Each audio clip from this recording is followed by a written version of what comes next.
Locked On MLB, your daily MLB podcast. Part of the Locked On Podcast Network, your team every day.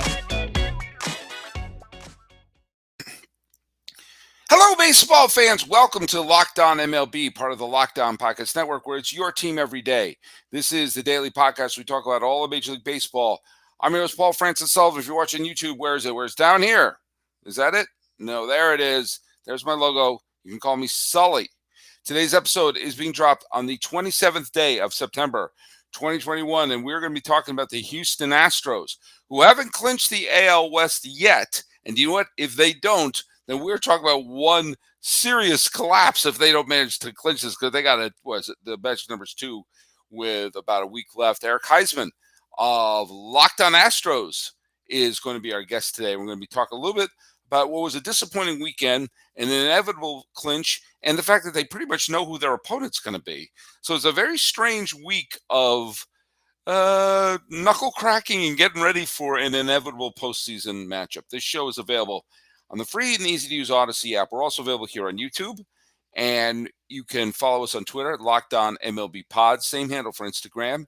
You can follow me, as you can tell right there. My Instagram handle is Sully Baseball. If you have a smart device, tell it to play podcast Locked On MLB, or check out some of the other great shows on the Locked On Podcast Network, like Locked On Astros with Eric and H-Town Wheelhouse. H-Town, I do not believe he's going to be a guest. If he does, he's going to be running in huffing and puffing because he missed the bus.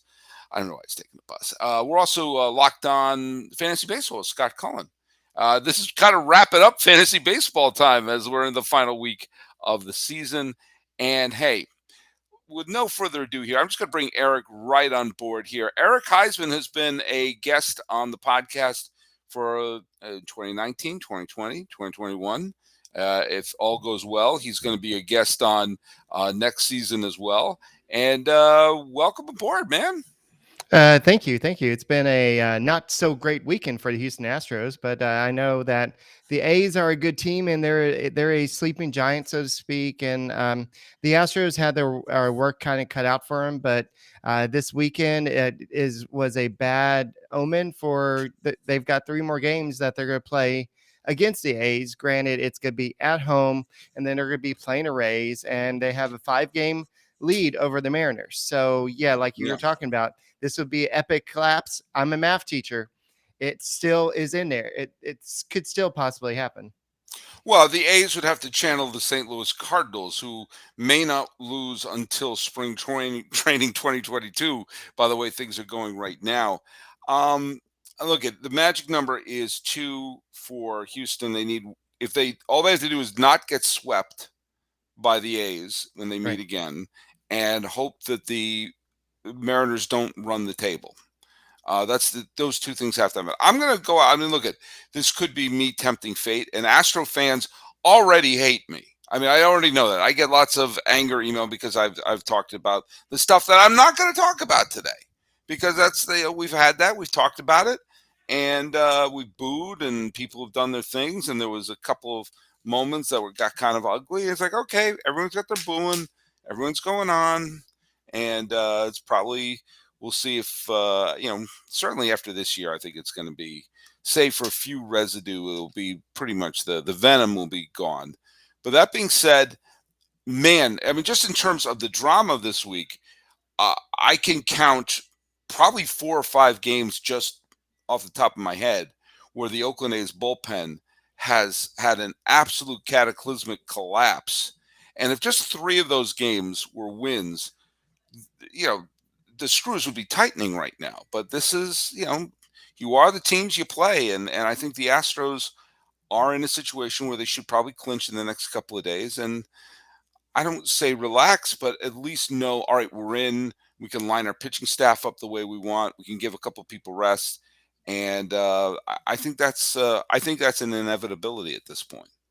The only benefit to this is that because they didn't clinch on the road, they can clinch at home in front of their fans, and they can kind of celebrate at home. That's always a good thing. But I think they did want to clinch as soon as possible so they can start resting the regulars. And but you saw a situation today where you have a kid like Jose Siri. He made a bad call. He ran through a stop sign at third base, and Yeah. that could have led. You had Yordan Alvarez at the plate, and you could have had runners at first and second and third with 2 outs, and Alvarez could have come up, and he could have. He's been one of the best players on the in the Astros lineup, and Siri is a young player. He's full of energy. We love the kid, and he's probably going to make the playoff roster. But Dusty Baker, after what happened today, he's going to have to take a second look at that and be like, I don't know. I mean, you ran through a stop sign in a very important game. And so the Astros have had to use a lot, especially with Michael Brantley's injury, Alex Bregman's injury. But they've had to use a lot of young players this year. They traded away Miles Straw for Phil Benton. So they've traded a lot of players away They traded Toro too to Yeah. Seattle in the Graveman trade too, and he's Yeah. actually Yeah. playing quite well in Seattle when he came over there. It actually kind of was a better trade than I thought it was going to be for the Seattle Mariners, quite frankly. No, I knew it would be because I knew as soon as that happened that he was going to come back and bite the Astros because that's just the type of player Toro was. He just didn't have much of a chance to play over here, and because the Astros loaded lineup. So, yeah, the Astros, they have the ability to do it. I don't know what happened. Sometimes they play really good. We saw them start the season by sweeping the A's in Oakland. And then I'm not saying this is the end of the season, but it's like the exact opposite in this series. And I don't know what happened. It just they got outscored 20-5, and both the last 2 games were close, but the first one was it was one of the worst games of the season for the Houston Astros, 14-2. That was the biggest margin of defeat the Astros have had all year. Well, I want to just take a step back. You're bringing up Siri, and right now we have activated many people's smart devices in their home by saying that. Siri, play Steely Dan. But the idea that he would make it was a bonehead play. He made it. Obviously, the circumstance around the bonehead play was around third. It turned out to be a walk-off game for the Oakland A's. So therefore, by definition, 1 run here or there would have been the difference in this game. Wouldn't you rather he make a bonehead mistake that he can learn from in a game in late September as opposed to a game in the division series? I mean, like sometimes you got to, maybe that would be like a learning moment for him or something where he can build on that. If that humiliation of making a mental error. I mean, everyone's going to make a physical error, but making a mental error like that for a young kid who has tremendous ability might be something that works in Houston's favor. Yeah, if he makes the team, it's going to be, I don't know if you remember Derek Fisher, but it'll be in that role. It'll be the role as the pinch runner late in the game. And but he will use his speed, and he's got to know how to follow through. So for the people that didn't understand, but he was at first base, and it was just a single to right field.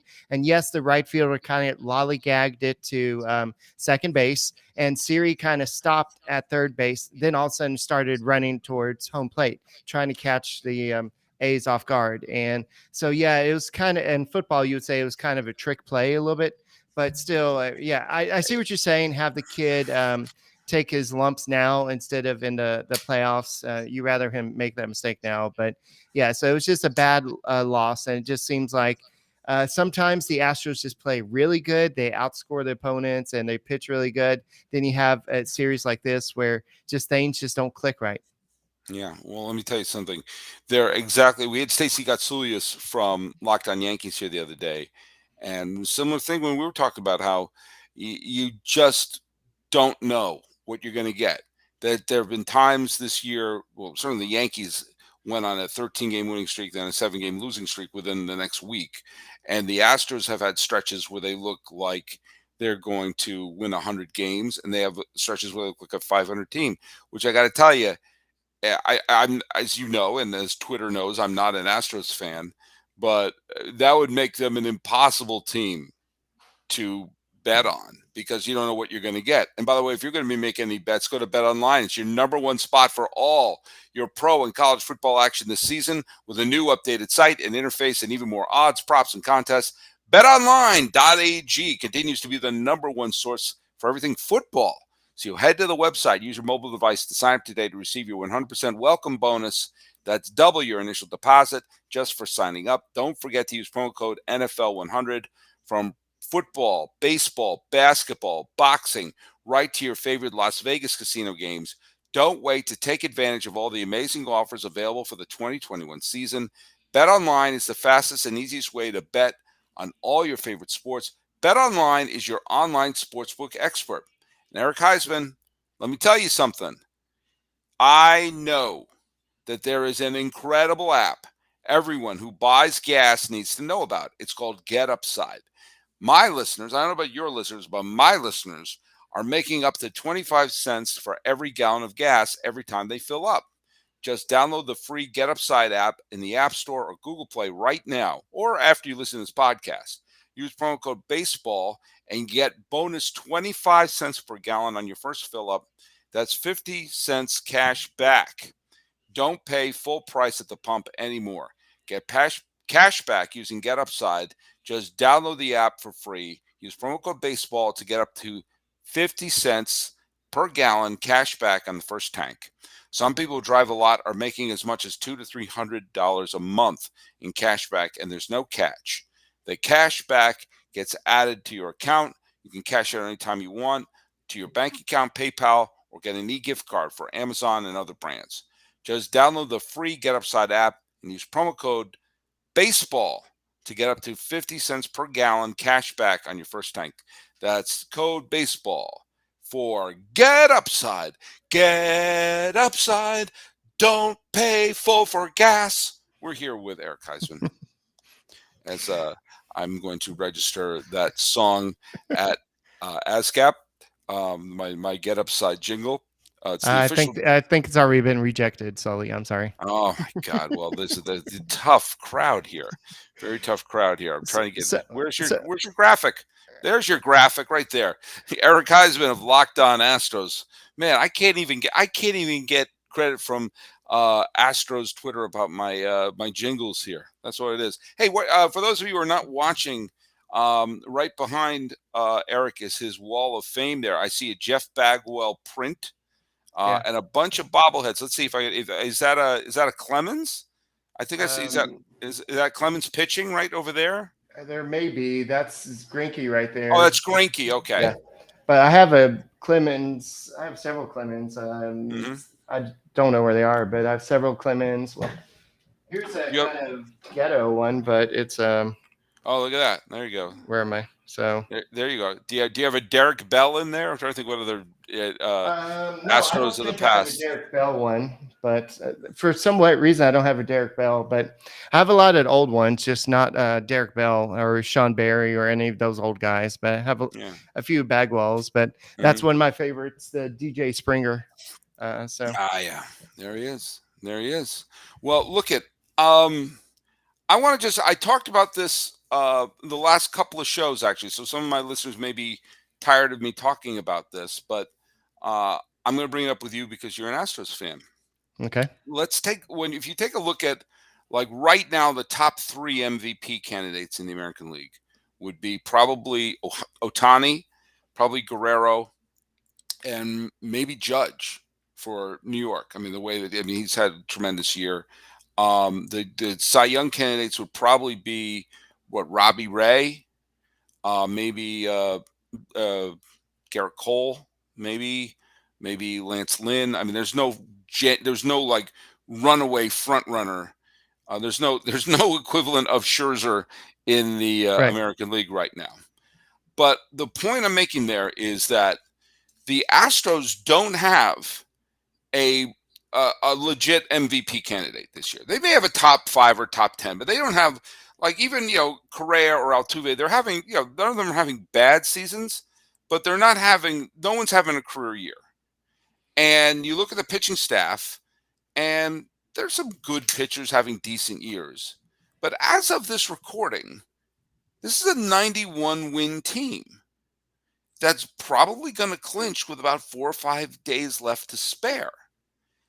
Isn't it about time we all start giving Dusty Baker his credit? that this is a team that the reason I picked the Oakland A's at the beginning of the year to win the division, it's because you hate the Astros. Stop it. I picked the Yankees to win the division.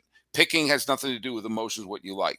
I took a look at the Astros pitching staff, and I took a look at the A's pitching staff, and I said, I like the A's pitching staff better. I thought they were pretty evenly matched, but I thought I leaned, and I still do. I'm Montas, Manaea, they're both better than anybody on the A's right now, on the Astros right now. And their lineup, while very, very good, isn't having that one breakout player. There's no Cy Young candidate, and their bullpen is okay, but it's not like they have Brad Lidge circa 2008 with the Phillies on them. So this team is playing better than the sum of its parts in so many ways, and let's give Dusty Baker a little credit for that. And I mean, would you agree with me? Yeah, I think the Astros, the point with the Astros, if you look at up and down their lineup, granted the weekend wasn't a great series, but they have a lot of players with OPS over 800, and they have a deep lineup. That's Mhm. a lot of teams can't say that when their worst hitter is their catcher, Martin Maldonado, and he has 12 or 13 home runs. Right. That's pretty impressive. Then you have a couple rookies who are kind of filling in on the depth chart there, but Altuve still has an OPS of 837. That's not what Altuve normally does. Bregman 804, not what Bregman normally does, but he's still doing good. Alvarez is kind of breaking out. He is that breakout guy. He Right. reached 100 RBIs for the first time And this year. Tucker's having a good year Yeah. too. Yeah. Yeah, he has that 907. No, make sure that's him. Yeah, 907 OPS. And so he is kind of the Astro. I mean, I guess it's between him and Alvarez. But what a lot of people don't understand is how good a year Carlos Correa is doing. He's been kind of teetering up there with the WAR all year among offensive players.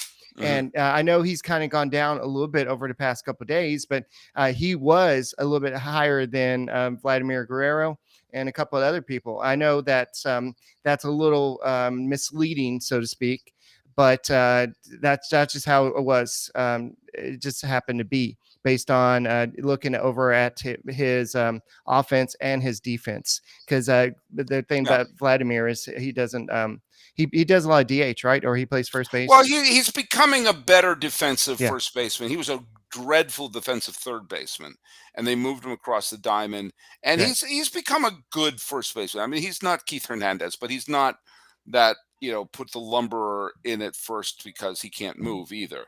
But you make a great point about Correa, and I had H Town on earlier, and I can't remember if it was one where I had both of you on, but I was talking about how I believe that in so many ways, Correa is the face of the Astros team, certainly for the people who dislike the squad, but I think for Astros fans, he seems to get it in terms of what his role on the team is, and also the way that the team is perceived by other fan bases. I mean, he Right. understands that they are in some ways the way the Raiders were in the 70s, the way that the Pistons were in the late 80s. Yeah. Well, I mean, like, and the sort of thing, like, the fans are going to be with them, and he knows that other fans won't be. And I think that he has kind of embraced that a little bit, knowing his role on the team, which is why I think it would be an act of madness to not sign Correa to a long-term deal, because he means more to this team, I think, than the sum total of his stats, even though his stats are pretty good. Right. I think what we saw, I believe it was like 2 or 3 weeks ago, he actually came out and said that he is open to returning. For a while there, it sounded like he was preparing for free agency, but then he kind of came out and said, "Look, I like this place. When we play that last homestand, it's gonna be bittersweet if that's really the last time I play a home game there." So I think that he likes playing with Jose Altuve. I don't know if you've seen this, but after every game they win, him and Jose Altuve hug. That's something that you can't get with No. So Yeah. And I think that this is a situation where I think he will mean more to the Astros than he would mean to any other franchise. He means, and I know intangibles and things like that are not things you're supposed to bring up in free agency, and I never begrudge someone, especially Correa. I mean, I'm going to say something. Please take this the right way. He doesn't owe Astros fans a darn thing. I mean, whatever anyone thinks about the 2017 title or and everything like that, he has delivered big time. He has delivered big hits. He has delivered spectacular plays. He has delivered a proposal to his girlfriend in the celebration of a World Series title. He did lots of positive things in the wake of hurricanes, in wake of charity work, in wakes of work. He's done everything an Astros fan could want, and he has every right to cash in on that. Right. And I think I don't begrudge him for saying, yeah, he has the right to try free agency, but the Astros should really, they should both realize that his value is greater to the team, and he is not going to be more. If you plug him in Los Angeles or in New York or in Atlanta or wherever he could wind up, first of all, he'll probably instantly regret it, and he probably, there's a lot of things about both sides. It behooves both sides to work that out. Yeah, it's kind of like not having the right parts for your automobile, right, Sully? Well, yeah, it is kind of like not having your right parts for the automobile. And you know what? It's interesting you say that. It's kind of like go to rockauto.com. Look at Eric. He's teed it up for me. I wasn't ready to do that ad read, but here we are because I'm telling you, Eric, and look I'm speaking from the heart here. With the ever-increasing numbers of makes and models, it's impossible for your local chain auto parts store to stock all the parts you need. So why endure often pointless and seemingly intimidating questions? And they're all intimidating for me other than, is this your car? Yes, that's all I know. And so what's that person going to do? They go behind the counter, they go tippy type on their computer there, and they're going to go to the warehouse, and they're only going to buy the brand that they already carry. What's the point of that? You have computers. You have access to rockauto.com at home and in your pocket. Now look you can save time, you can save money when using Rock Auto. Rock Auto is a family business serving do-it-yourselfers for over 20 years. Rock Auto prices are reliably low for every customer, and they have everything you need, from brake parts, tail lamps, motor oil, even a new carpet. Go explore their easy-to-use website today to find the solution for your auto part needs. What's that website, Eric? It's rockauto.com. Well, right now, you see all the parts available for your car or truck. What should they write in their box so that people know that we sent them?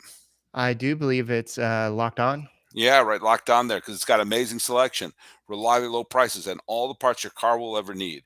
It's rockauto.com. What's that jingle again?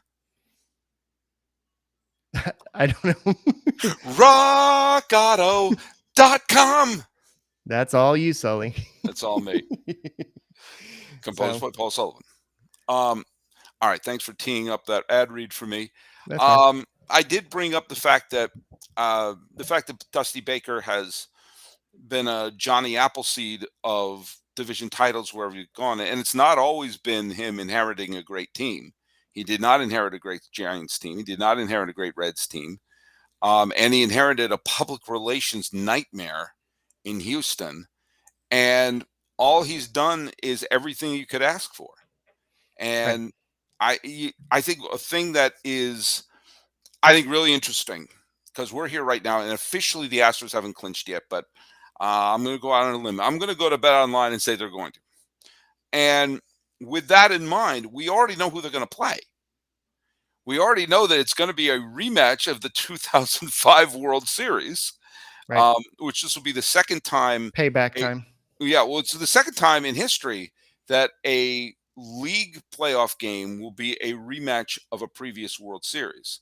The 2011 National League Championship Series was between St. Louis and Milwaukee, and they played each other in the 1982 World Series when the Brewers were in the American League. And obviously the White Sox swept the Houston Astros in the 2005 World Series when Houston was a National League team. I still find it weird that Houston's in the American League. They just still feel like a National League team to me. But do you know what? There's been lots of drama. We've got tremendous drama and everything. And sometimes you just got to, I think the concept of leagues, you know my thoughts on this. I want to scrap the leagues and make 4 regional divisions. You have the East, South, Central, West. And whether or not Texas fits in the West or the South, I haven't figured that out yet. They haven't asked me for all the details, but I just think that it would be more Especially if they have a universal DH, then leagues are meaningless. Just have have. I would like to see the Yankees and Mets and Red Sox and Phillies in the same league, in the same division. I think that would be good for baseball. But anyway, that's a different podcast altogether. Right. Oh, knowing that it's going to be, first of all, two managers with tons of postseason experience with multiple teams who genuinely don't like each other, in Tony La Russa and Dusty. Baker. Yeah. And two franchises with history. I mean, that was a sweep, Chicago sweeping Houston. But for anyone who remembers that series, it was close. Three of those games were nail biters. Right. I mean, there were three really. I mean, the first game, the White Sox, it wasn't a blowout, but the White Sox took command of that game and won. Game 2 was a walk-off. Game 3 went 14-15 innings. And Game 4 was a 1-0 nail-biter with the tying and winning runs on base. I mean, it was actually a good World Series. It's just the White Sox happened to win all 4 of the games. But yeah, but Jose Vizcaino got a base hit with 2 outs in the 9th inning to tie Game 2. There was a tremendous rally by the Astros at home in Game 3 to send it into extra innings. Yeah, I'm doing this from memory. You had a guy named Brandon Backey, who I don't even think he even remembers he was on the team, matching Freddie Garcia, who was a very good pitcher for Chicago that year. The White Sox had a really deep starting pitching staff with, let's see if I can remember, it was Contreras, Garland, Burley, and Garcia, who all threw complete games in the playoffs against the Angels. I'm doing this partly from memory, but yeah, I mean, it was actually 3 very good games that just happened to go the White Sox way. Scott Podsednik hit a walk-off home run. I tied him for home runs in the regular season, 0. And he wound up hitting 2 postseason home runs, one against the Red Sox and one against Houston in a weird walk-off game in Chicago. But anyway, but none of the players are left over from that. The Astros not only have different uniforms, they're in a different league. They don't even have the hill in center field anymore. But the fact of the matter is that both teams have a week to basically prep for each other. So they know they can just do the scouting reports. And again, Astros fans don't like me based on stuff I've read, but I will say this: I think the White Sox are not as strong as the Astros. I think the White Sox have some individual players that might be better than people on the Astros, but I think the Astros have better depth, and I think they've been tested more because the Astros have been in a division with a very good Oakland team, a competitive Seattle team, an Angels team that has talent, obviously, and a Rangers team that, while they stink, they're pains in the neck because they're like gnats. They hang around you. And the Central has been, especially since Kansas City collapsed and the Indians got so many injuries, they kind of stink.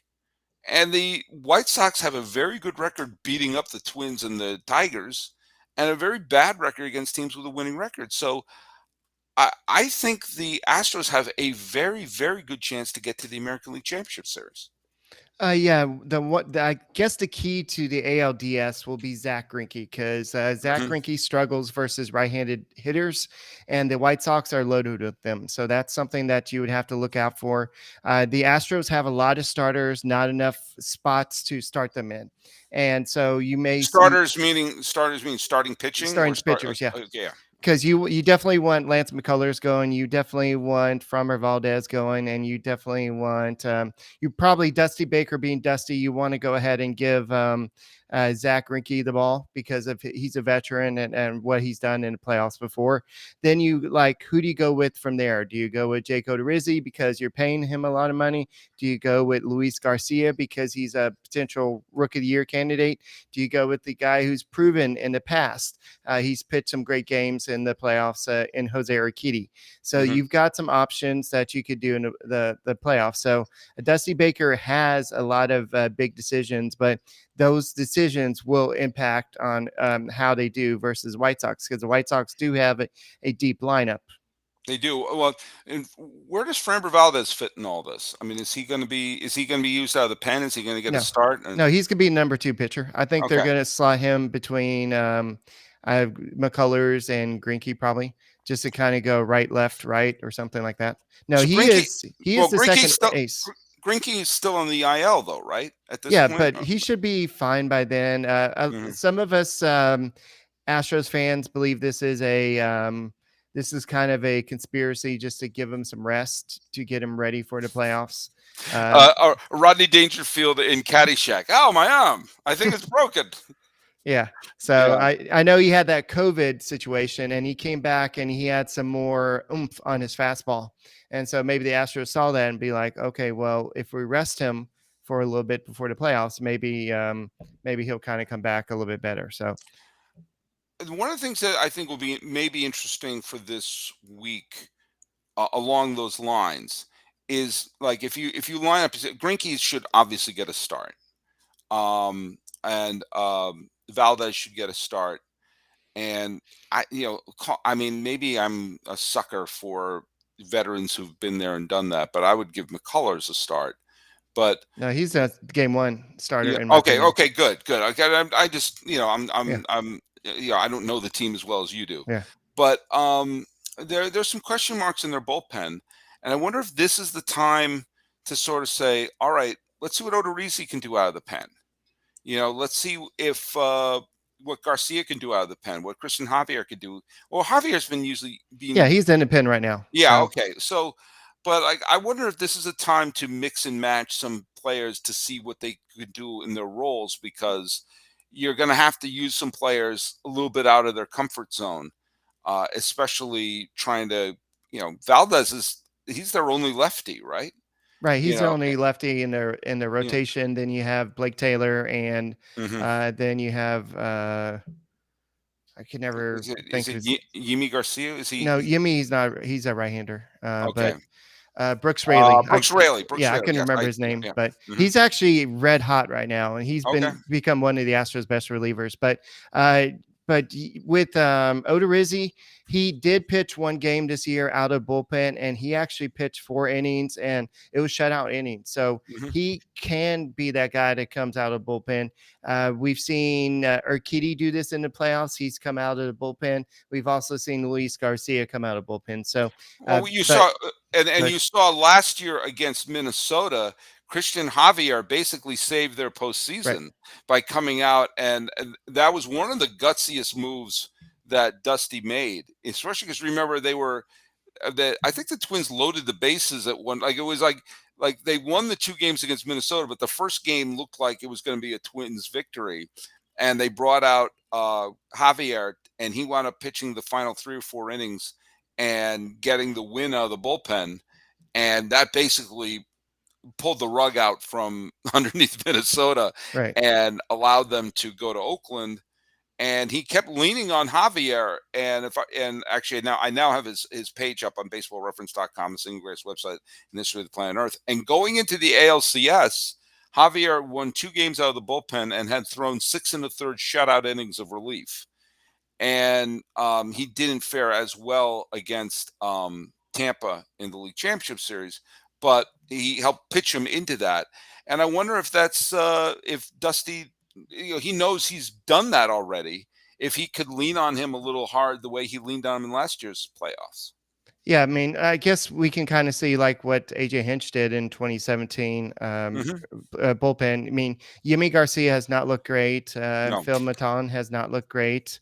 Kendall Graveman has kind of declined recently too. He doesn't have the same movement he did when he came over. I don't know Well, he was if lights that. out in Yeah, I Seattle, know. and he's been mediocre I mean, from what I've seen, he's not been great since the trade from Seattle to Houston. Right. So there's something up. It's either the Astros overcoached him or are not they're not reacting to what's going on. So I don't know the situation here. Maybe he's bored. I don't know. There's got to be some reason why he's struggling. I So have a personal theory. That it's not based on any science. It's not really based on knowledge or facts. But because of that, I believe it to be true. Um, you look at Kendall Graveman, a normal Kendall Graveman year. He's had a couple of okay years. He had one okay year with Oakland, but he's never had a great year. And then he wound up having a spectacular first half with Seattle, and he's going to wind up having good stats for the whole year. But in the end, he's an okay pitcher who had a great first half, Right. and he's now back to being okay. So he's kind of going back to who he is. Maybe he's not a pitcher. His ERA in Seattle was under 1. He's not that kind of a reliever. He's a good, solid reliever who happened to have a great first half in Seattle, and now he's playing back to his baseball card. But going back to the ALDS, Mm-hmm. looking at the rotation for the White Sox, then Carlos Rondon would be the biggest key. How healthy is he? I know that Yeah. he left that game with arm soreness, and they're probably going to have him pitch one more start. But how deep can he go? I know it's in the playoffs. You throw everything you can to win, but they also have Lance Lynn, Lucas Giolito, and Dylan Cease. So they do have a pretty good rotation overall. So that's gonna be key. So it's gonna be a clash of the Titans, so to speak. And but at the same time, I don't know if I want the Astros to overtake the Rays and get the number 1 seed. As much as I would like They're not going to. I would They're not going to. Yeah. I'll tell you what they have to do in a second. But as much as I would like to have the home field advantage in the ALCS, if they get there, I mean, it's just to face those wild card teams.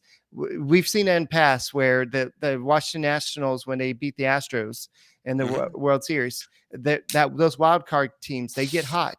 And then they just kind of plow their way through the playoffs. But the Astros could technically still catch them. But the Rays have to go 0-6, and the Astros basically have to go 6-0. So there's a chance. Yeah. Thank you, Jim Carrey and Dumb and Dumber. But no, I think everyone knows the line, how it's going to be lined up. I think that it's going to be, whichever team gets out of the wild card is probably going to get clobbered by Tampa. And I think, I'm going to make a pick. I mean, I know it's kind of dangerous to make because it's not my official pick. But right now, I think that I do think the Astros are. I have issues with the White Sox starting staff, especially if Rodon is injured. And Lance Lynn, who had an unbelievably great first half, has regressed a little bit. Wouldn't it be wild if Dallas Keuchel becomes a factor, but he's been a big disappointment this year. I like the parts of Houston right now better than Chicago's, and I think Houston will beat Chicago in 4.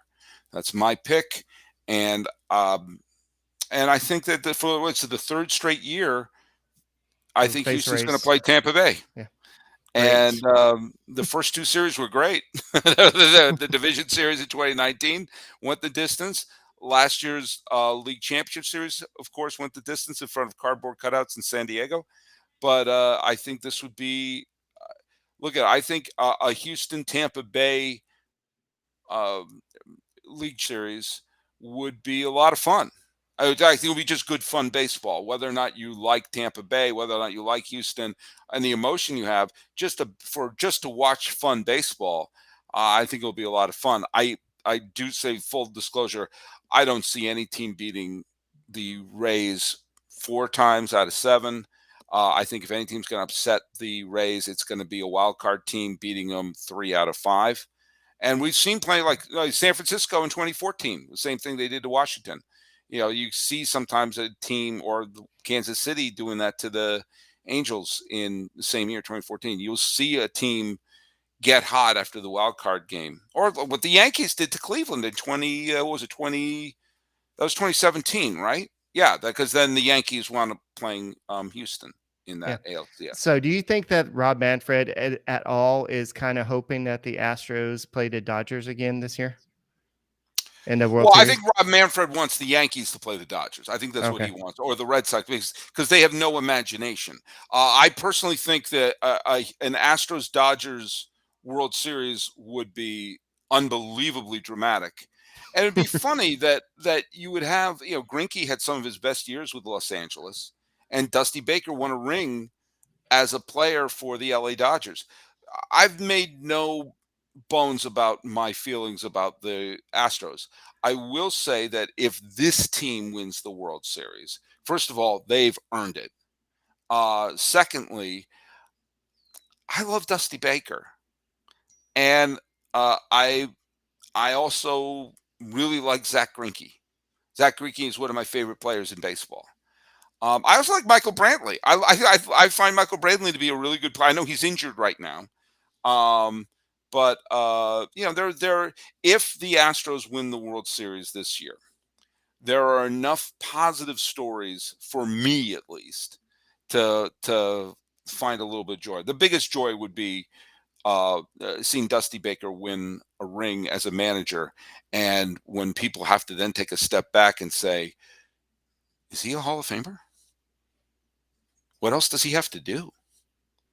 And if he wins, especially with the scrutiny and the spotlight on this particular situation, and to turn this around, I'm not saying it will be the feel good story. I think we just all heard Stacey Gotsulia's vomit all over her computer, but I think that. I think L.A. Houston would be incredibly dramatic, and it would probably be a really good series. Even though I can't imagine anyone beating us, winning a series that Max Scherzer gets more than one started, just for the way that he's just pitching on another level. But then again, we've had instances Right. where Kershaw has pitched at a different level, or Verlander has pitched at a different level, or Pedro Martinez has pitched on a different level, or Randy Johnson or Greg Maddux has pitched on different levels in the regular season, only to lose critical postseason games. So it's not always the best metric for that.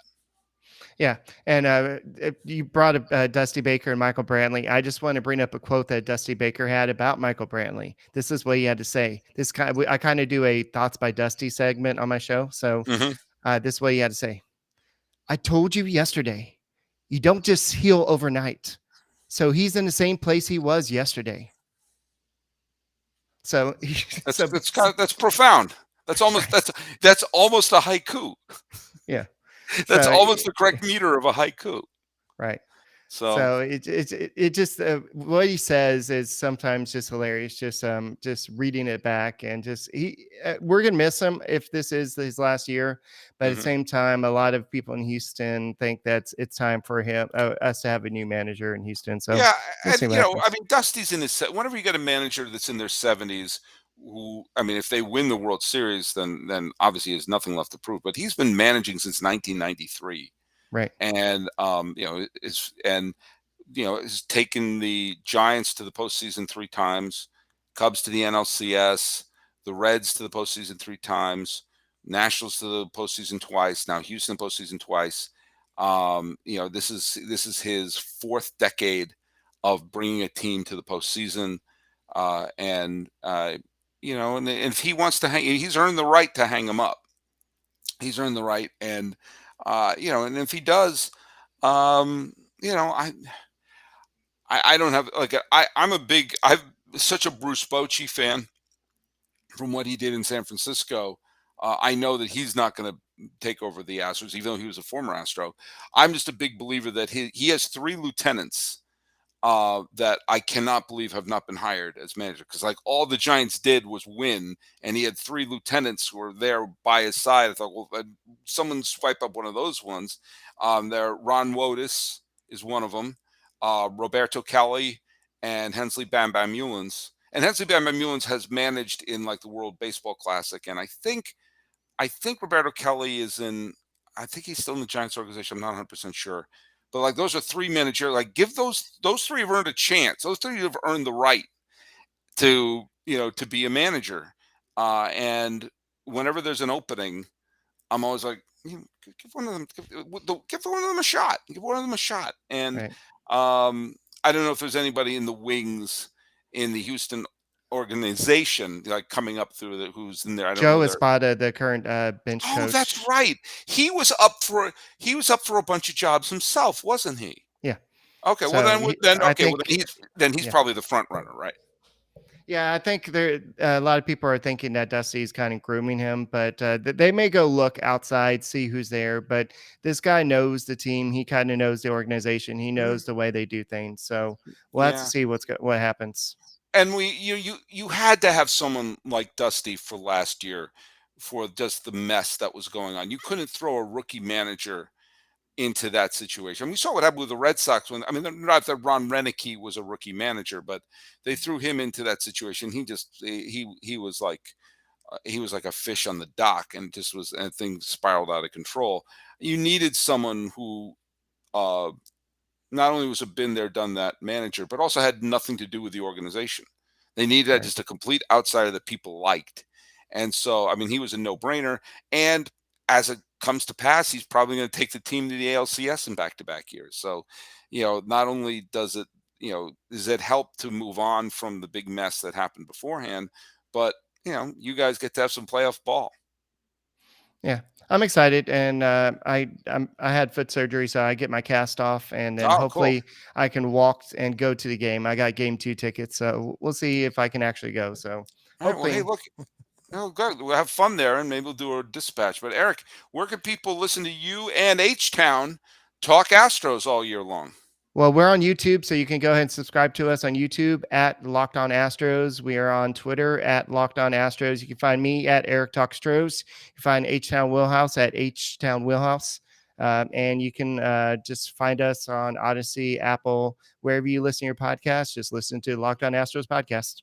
And let me just say that as a lot of us at Lockdown are hopping on to YouTube, you and H Town were the Lewis and Clark, just the first ones in, and doing great work there. And so, hey, just continue doing the great work, and we'll see what happens in the postseason.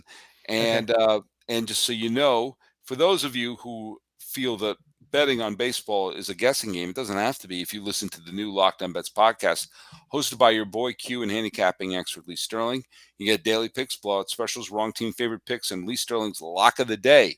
Follow the Locked On Bets podcast, brought to you by BetOnline.ag, wherever you get your podcasts.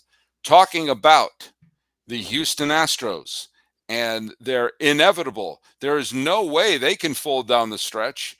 Uh, Postseason hopes, rematch of the World Series, and the meaning of Carlos Correa with Eric Heisman of Locked On Astros. This is Locked On MLB for the 27th day of September 2021. I'm your host, Paul Francis Sullivan. Please call me Sully. All right. And that